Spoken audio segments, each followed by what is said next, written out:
Magandang araw po. Ito po ang DTF machine ng 888 Bacolod. Ito naman po ang kanyang printer head. Ayan po.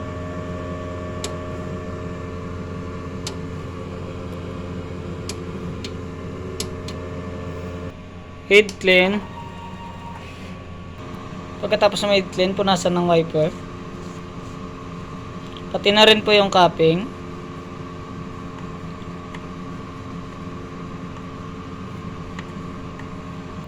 Nozzle test.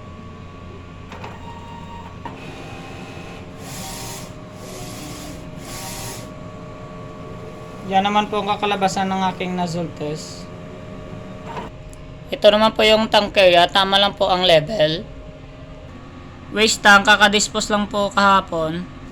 AVR at saka ground wire. Dito naman po nakalagay yung mga ink ko at saka powder. Dito naman po nakalagay mga film ko.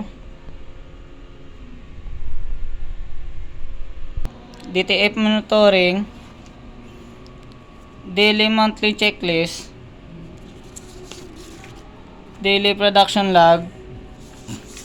Ito naman po yung consumable ko sa white, black,